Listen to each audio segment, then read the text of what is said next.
አዳም ወዴት ነህ ያልከኝ በፍቅር ድምጽ ፈለከኝ።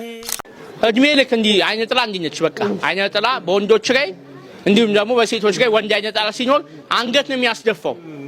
እድል ይዘጋል፣ አንገት ያስደፋል፣ ሰው እንዳንሆን ያደርጋል። አይነ ጥላ በተለይ በወንዶች ላይ ሴት አይነ ጥላ በህልመ ሌሊት በመገናኘት ታሰቃያለች። ማንኛውንም ወንድ ማንጸልይ ከሆነ ማንሰግድ ከሆነ ማንም ባራካ ከሆነ መንፈሷ ለሊት እየመጣች ትገናኛለች። እንዲህ ነው አንገት የምታስደፋው። ሰው አታስቀርብም፣ ጓደኛ አታስቀርብም። ትዳርም ደግሞ ከተገባ ትዳርም ታበጣበጣለች፣ ትዳርም ታለያያለች።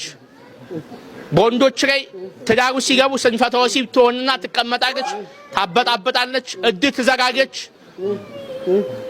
በረከት ታሸሻለች። እንዲህ አይነት መንፈስ ነው እንግዲህ ይዘን እየተንቀሳቀስን እንዴት ታዲያ ሰው እንሆናለን? ስለዚህ በደም መዋጋት፣ በደም መቀጥቀጥ፣ በደም መጸለይ ያስፈልጋል። ክብርን ሲንቁና ሲያቃልሉ የእግዚአብሔር አምልኮትን ሰማያዊ ቸርነት ሲያቋርጡ ምትሃትን አስማትን ሟርትን እና የጣዖትን መንፈስ መውደድ ሲጀምሩ የሚወለዱት ልጆች አይነት ገጽታ ማሳያ ናቸው። ህመምተኛና ልፍስፍስ አቋም የሌላቸው መንፈሳዊ ግባቸው ግቡን የማይመታ በትውልድ ሀረጉም ውስጥ ትውልዳቸው በታሪክ የማይገኝ የተስፋውን ኃይልና ጥበብ የማይገነዘቡ እውነትና መልካምነትን ይዞ ለመዝለቅ የሚያቅታቸው በአቋምና በመንፈሳዊ ጥንካሬም ጤናማ ያልሆኑ ሆነው ይወለዳሉ። ከነዚህም አንዱ ለማንኛውም የትውልድ ትምህርት ሰጪ የሆነው ይሄ መጽሐፍ ክፍል ለሚወለደው ትውልድ ማሳያ ነው። መሐሎን ህመምተኛ ነው። ኬሊዮን ልፍስፍስ ነው፣ ደካማ አካለ ብርቱ አይደለም። ጽኑ የሆነ የህይወት እና የተፈጥሮ ቁሞና ያጠረው ነው። ምክንያቱም የመሳፍንት የፍርድ ዘመን ግፍን ያበዛ በምድሪቱ ላይ አሳርን የጨመረ እርስ በርስ መለያየትና መበጣበጥን ያሳዩ ስለነበሩ የሚወለደው ትውልድ ላይ ተጽዕኖ አሳድሯል። ስለዚህ አለ እድሜያቸው አለ ጊዜያቸው በሞዓብ ምድር ሞተው ከአባታቸው ጋር እዛው ሞዓብ ምድር ላይ ቀሩ። እንጀራ ጠግባለሁ ያለው አቤሜሌክም እግዚአብሔር ንጉሴ ነው የሚል ስም ትርጉም የያዘ ነው። ግን እግዚአብሔር ንጉሱ አልሆነም። እንጀራ ንጉሱ ሆኖ እዛው ምድር ላይ አከተመ። ታሪኩ አበቃ። ኑኃሚን እና ሩት ኦርፋ የሁለቱ ልጆቿ ሚስቶች ብቻቸውን ቀሩ። ኑኃሚንን የተጠጋችው ግን ሩት የምትባለዋ ናት። ወገን ነሽ። ራኡት ማለት ወገን፣ ዘመድ፣ ጓደኛ፣ ቤተሰብን የሚያካትት ነው። ስለዚህ ሩት ወደ ኑኃሚን ተጠጋች። ኑኃሚን ማለት የደስታ ምንጭ ነው። ግን በመሳፍንት ዘመን የተወለዱ ልጆች ብቻ አልነበረም። ኑኃሚንም ራሷ እንደ ስሙ ያልኖረች ሁልጊዜ የመጀመሪያ በባሏ ለቅሶ ያዘነች፣ ቀጥሮ በሁለት ልጆቿ ሞት ያዘነች የለቅሶ እናት ሆነች። እንደ ስሙ አልሆነች። እሷም ወደ ቤተልሔም ስትመጣ ስሟን ለውጣ ማራ በሉኝ ብላለች። ሀዘንተኛ ታሪክ፣ ጊዜ፣ ዘመን፣ ትውልድ በማጣት መራራ ለቅሶ የገጠመኝ ምስኪን ነኝ ብላ ማራ በሉኝ፣ ኑኃሚን አይደለሁም፣ እንደ ስሜ የደስታ ምንጭ መሆን ያልቻልኩ ነኝ፣ እድሜን ልክ ፍዳና መከራ ያሳየሁና ያየሁ ነኝ በማለት ራሷን አማራ ለቤተልሔም ወገኖቿ ተናዛለች። አሁን ጊዜው በሞዓብ ምድር ላይ በነበረች ጊዜ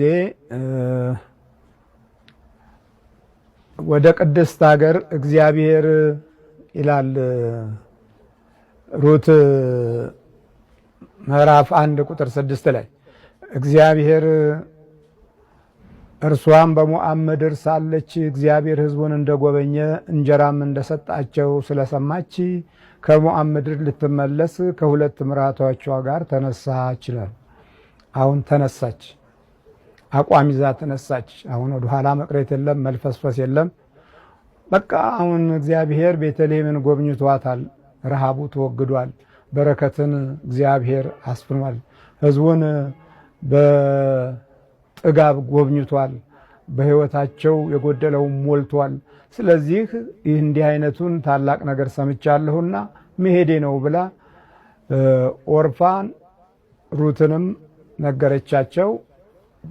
ኦርፋ ሊሸከም መርገማችንን እሱ ሊሸከም በደላችንን እሱ ሊሸከም ከቅድስት ድንግል ማርያም ተወለደ። እናንተ ሸክም የከበዳችሁ አለ። ሸክማችንን ሁሉ እሱ ሊወስደው በደላችንን ሁሉ እሱ ሊያጠፋው በራሱ ላይ በቁስሉ ላይ በደሙ ላይ ስርየት ለኛ ሊሰጥ ስለወደደ መኑሃ አለ። እኔ ያሳርፋችኋል። አኒ መኑሃ እኔም ማሳርፋችሁ ነኝ።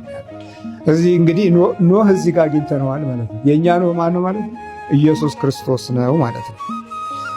ስለዚህ ስሙን ከተግባራችንና ከስራችን ከእጃችን ስራ ያሳርፈናል ሲል ኖህ ብሎ ጠራው። ደስ የሚል አሳራፊ ሰው፣ የሚያሳርፍ ልጅ፣ የሚያሳርፍ ትውልድ። መቼ ነው ግን እኛ የምናርፈው? ከአይን እርግማን መቼ ነው የምናርፈው?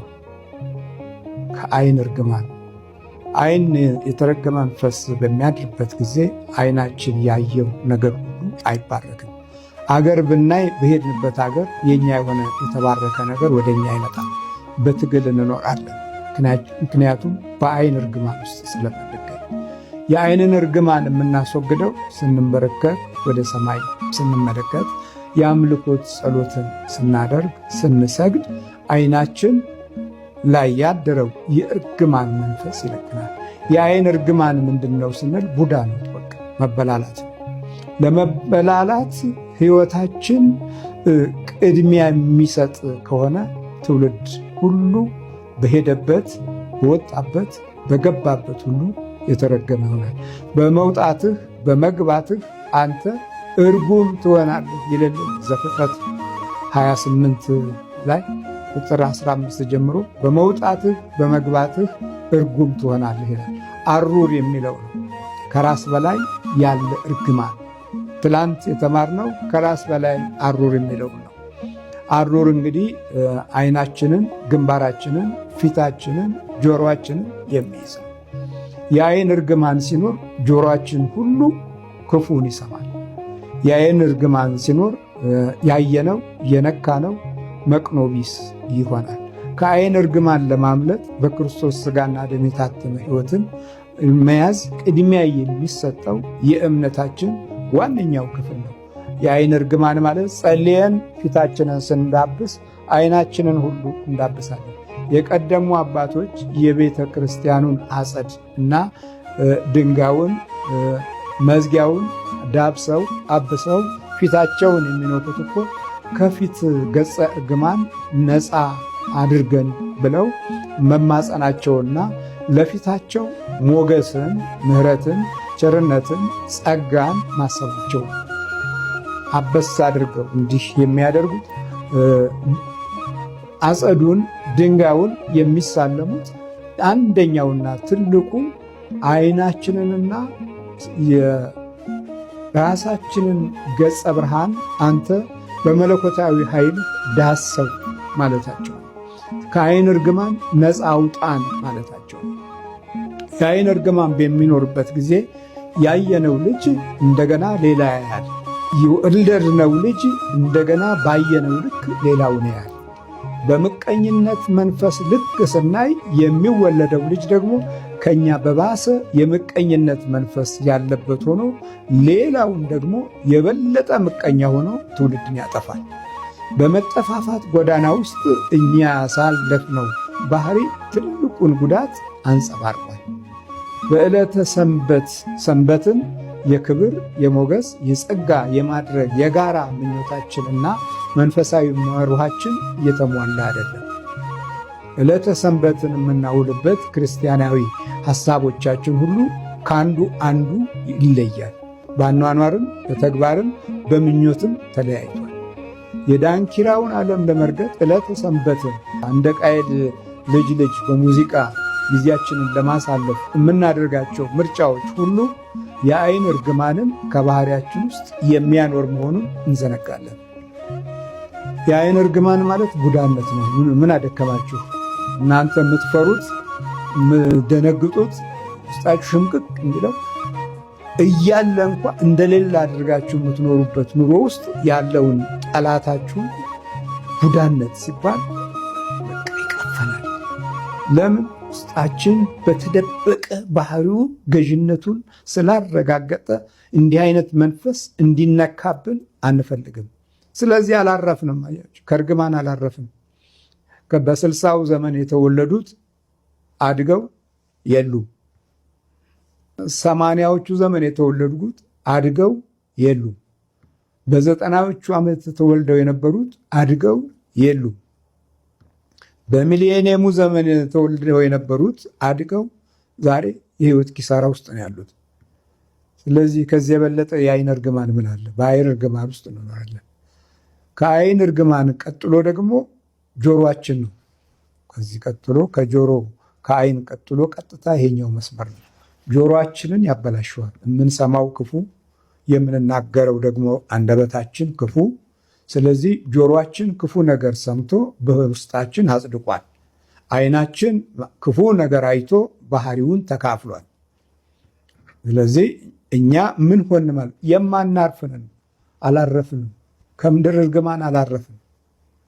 ኖህ ግን እዚህ እንዲያሳርፍ ምኞታችን ደግሞ በውስጥ ያለው ምኞታችን ደግሞ የእርግማን ምኞት ነው የምንመኘው። እከሌ ቀደመን፣ በለጠን፣ አገኘ፣ ነዳ፣ ተሽከረከረ፣ በረረ እያልን ዕለት ዕለት ቢቻለን በደንቃራ ባልተቻለን በውስጣችን በምቀኝነት መንፈስ እንቀጨዋለን። በመተትና በአስማት ደግሞ እንጎዳዋለን። በዚህ ጉዳት ውስጥ የተጠቃው ህዝብ በጣም ብዙ ሚሊዮን ህዝብ ተጠቅቷል። ስለዚህ በእርግማን ውስጥ እንኖራለን። ቡዳ ከበላው፣ ዛር ከያዘው፣ መተት ከተጫወተበት፣ በየጊዜውና በየሰዓቱ የክፉ መንፈስ ኃይል መኖሪያ ከሆነ፣ በረከት ካጣ፣ እውቀቱ ከተደረበሸ፣ ደግነትና በጎነት በስራውም በስልጣኑም በማዕረጉም ከሌለ ምኑን አረፍን? አላረፍንም። እርግማን ውስጥ ነን። ሁልጊዜ ደግሞ የምንመጻደቅበት ነገር አለ። እንዲህ እንላለን፣ በክርስቶስ እርግማን ተሽሮልናል ነው እንዴ? መቼ ከእርግማን ነፃ እንድትወጣ በውስጥህ የህይወት ተስፋ እኮ እንደ ላሜህ አልተመኘህም። ላሜህ ከዕድሜውም ከሐሳቡም ከቁጥሩም ጋር የተያያዘው በልዑል እግዚአብሔር አምላክ ኃይል ውስጥ ነው። ላሜህ በጣም የሚገርም ነው። ላሜህ እውቀቱን እግዚአብሔር አደረገ። ላሜድ ነዋ። ታልሙድ የሚለው በመጽሐፍ ቅዱስ ዕብራይስጡ መምህር፣ ደቀ መዝሙር ማለት ነው። ላሜድ መምህር፣ አስተማሪ፣ ላሜድ ተማሪ ማለት ነው።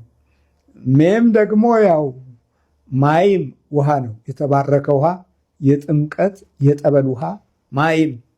ስለዚህ በፍቅሩ በረከት እዚህ ጋር የተጠራ ሆነ። ያኛው ላሜህ ቀልጦ ጠፍቶ ቀረ። ትውልዱ ሁሉ በክርስቶስ ውስጥ የሚገባ አይደለም። ይሄኛው ላሜህ ግን ደግሞ እንደ ስሙ ቁጥር የህይወት ትርጉምን ያዘ። ያኛው ላሜህ አላረፈም። 77 ጊዜ እርግማንን በትውልዱ ላይ ጫነ። ከቃየል ቀጥሎ እርግማንን በተግባር በዘመናዊ መሳሪያ በዘመናዊ ጥፋት አከናወነ። እግዚአብሔር ይማረን። ይሄኛው ላሜህ ወደ ልዑል እግዚአብሔር አምላክ ወደ ክርስቶስ የሚሄደውን መንገድ አሳየን። ምኞቱ ሁሉ እንዲህ ነው። ከእርግማን ከምድር እርግማን ያድነናል።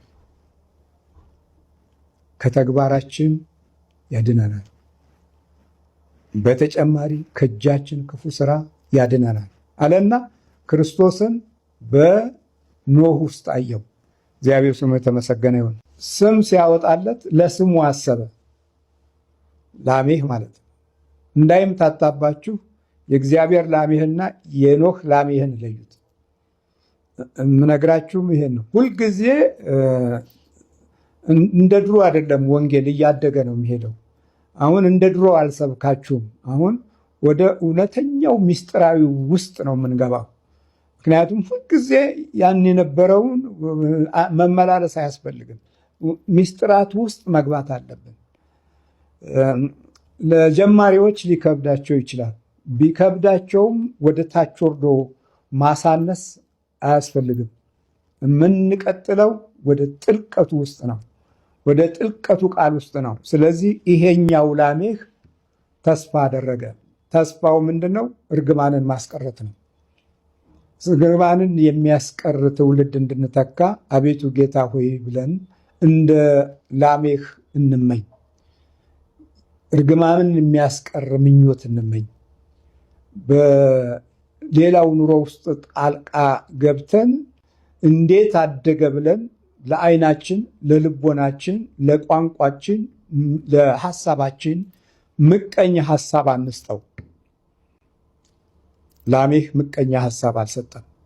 እንዳውም ምኞቱ ለትውልዱ አያችሁ፣ በእግዚአብሔር ስም የተጠራ ስለሆነ ሶስተኛው የአዳም ትውልድ በተለይም ይሄ 8ኛው ትውልድ እጅግ በጣም ታላቅ የሆነ የበረከት ምስጢርን ወደ መገረዝ ትውልድ ሁሉ ይሄዳል። ለምን? 8ኛ ትውልድ ነው ላሜህ።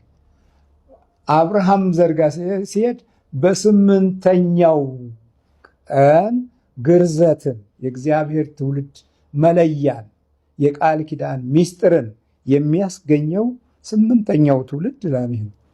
ወደ አብርሃም ትውልድ ከመሄዱ በፊት እዚህ 8ን ያዘ። የግርዘትን የትውልድ ተራ ቁጥር ያዘ ላሜህ። አያችሁ እንዴት ምስጢራቱ እንደሚሄድ። በቁጥር 70 ነው።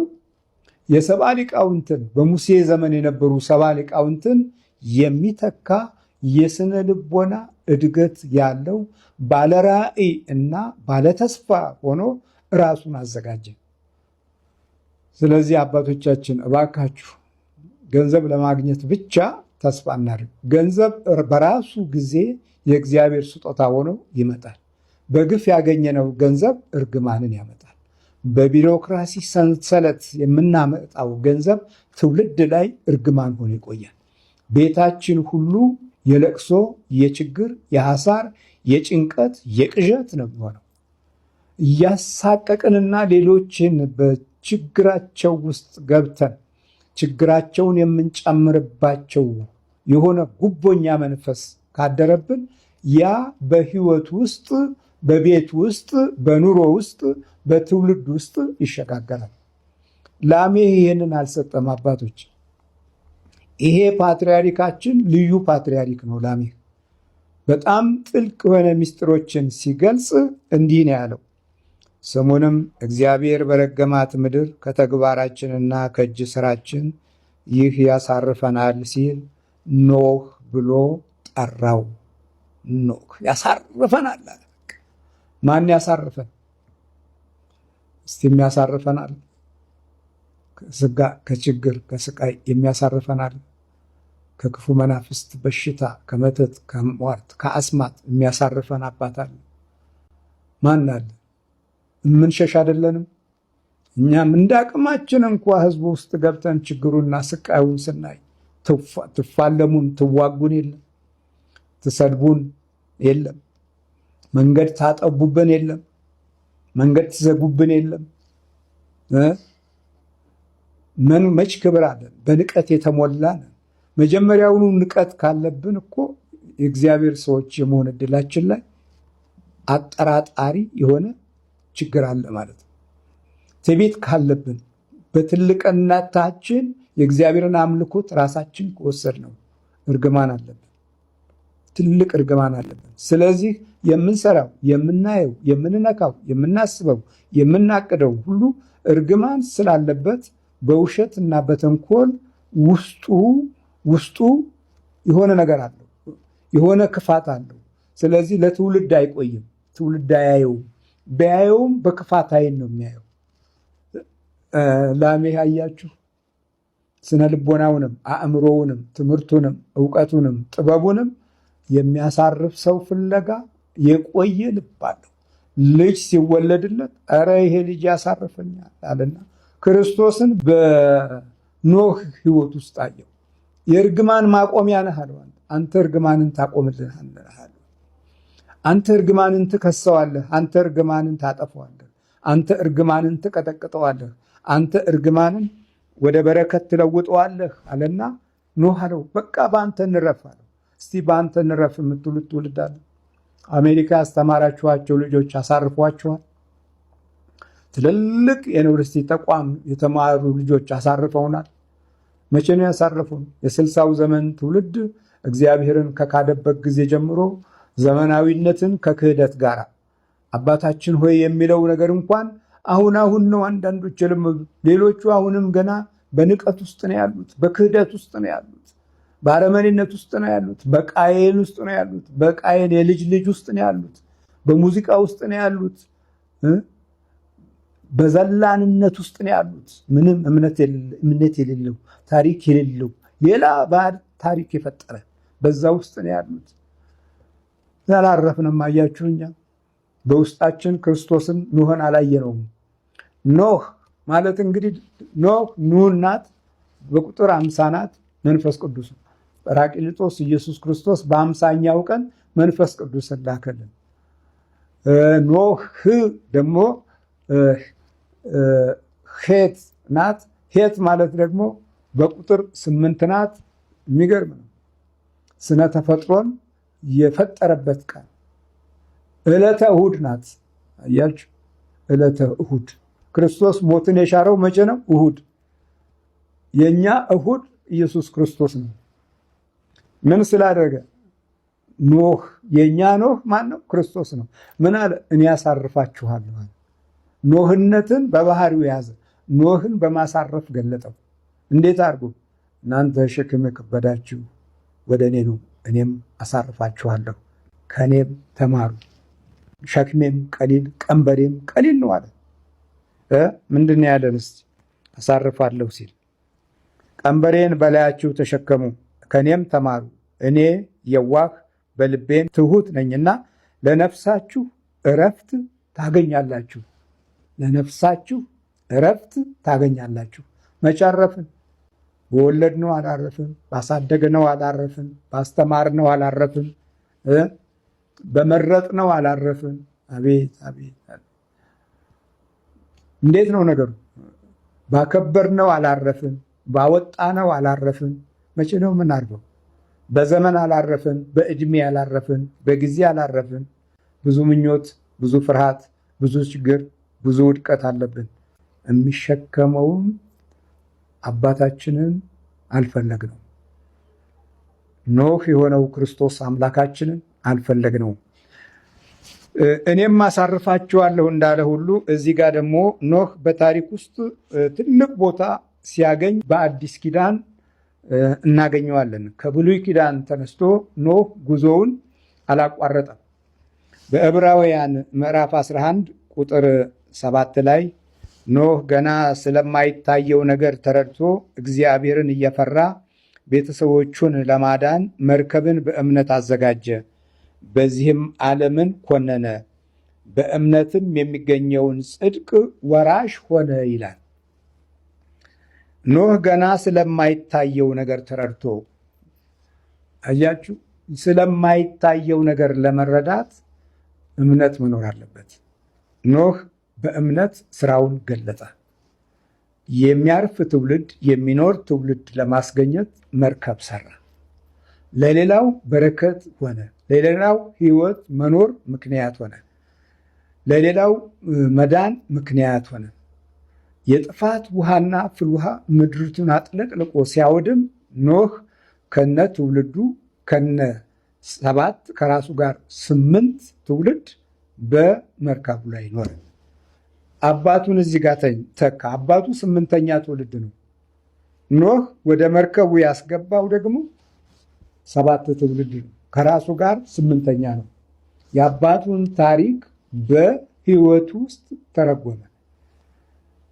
የሚገርም ነው። እዚህ ደግሞ አንድ ትልቅ ነገር ሲገልጽልን እንዲህ ብሎ ይነግረናል። ጥቂቶች ማለት 8 ነፍስ በውሃ የዳኑበት መርከብ ሲዘጋጅ የእግዚአብሔር ትዕግስት በኖህ ዘመን በቆየ ጊዜ ቀድሞ አልታዘዙም ይላል። አንደኛው ጴጥሮስ ምዕራፍ 3 ቁጥር 20 ላይ ተመልከቱ። ኖህን እዚህ ጋር ጴጥሮስ ሲናገር ጥቂቶች ማለት 8 ነፍስ በውሃ የዳኑበት መርከብ ሲዘጋጅ የእግዚአብሔር ትዕግስት በኖህ ዘመን በቆየ ጊዜ ቀድሞ አልታዘዙም ማለት እነዛ የሚጠፉት ትውልዶች እርግማንን ይዘው ምድር እርግማኗን ስትገልጥ በፍል ውሃ መሬትም ህዝቡም ወደሙ። ያልታዘዘው ትውልድ ወደሙ በፍል ውሃ ማለት ነው። አቤት 8 ትውልድ እዚህ ጋር ዳነ። አባቱ ስንተኛ ትውልድ ነው? 8ኛ ትውልድ ላሜህ። አያችሁ እዚህ ጋር ኖህ ከራሱ ጋር 8 ትውልድ። ደግሜ ላንብብላችሁ። ጥቂቶች ማለት 8 ነፍስ በውሃ የዳነበት መርከብ ሲዘጋጅ የእግዚአብሔር ትዕግስት በኖህ ዘመን በቆየ ጊዜ ቀድመው አልታዘዙም ብሎ እዚህ ኖህን በታሪክ ውስጥ አመጣው። ቀጥሎ ደግሞ በሉቃስ ወንጌል ምዕራፍ 17 ቁጥር 26 ላይ በኖህ ዘመን እንደሆነ በሰው ልጅ ዘመን ደግሞ እንዲሁ ይሆናል ይላል። የክርስቶስ መምጣት ድንገት መሆኑን ቅዱስ ሉቃስ ኖህን ከፊት አምጥቶ አረጋግጦ ነግሮናል። እግዚአብሔር ምሕረቱን ያብዛልን። የእኛ ኖህ ኢየሱስ ክርስቶስ በስጋ ሲገለጥ ወደ ወደቁት መጣ። ወደ ተራቡት መጥቶ አጠገባቸው። ወደ ወደቁት መጥቶ አነሳቸው። ወደ ታወሩት መጥቶ ብርሃን ሰጣቸው። እንደገና ደግሞ ወደ ተጎሳቆሉት መጥቶ ጉስቁልናቸውን ከሕይወት አራቀ። በአጋንንት በመቃብር ተጥሎ የነበረውን ሰው አድኖ ልብስ አልብሶ ጸጋ አጎናጽፎ ከ72ቱ አርድእት ውስጥ ተደባለቀው። የለም ሄዶ ተናገረና ተመልሶ ተቀላቀለ።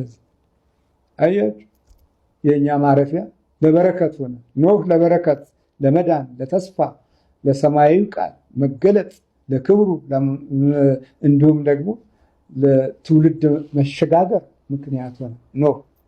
የኛ ክርስቶስ ኖህ ደግሞ መጣና እኛን ሰበሰበ።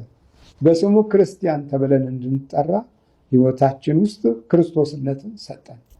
በክርስቶስ ክርስቲያን ተባልን። ሰማያዊ ልዕልናን አሸከምን። በኋላ ሰብአ ሰገል እየሰገዱ ክብሩንና ኃይሉን ሲገልጹ እኛ ስግደቱን ስንተው ስግደትን እስላም ወንድሞቻችን ወሰዱትና መስጊድ ብለው መስገድ ጀመሩ። ሲሰግዱ ይስማማሉ፣ ይከባበራሉ፣ ይዋደዳሉ፣ ይደማመጣሉ፣ መርህ ይቀባበላሉ።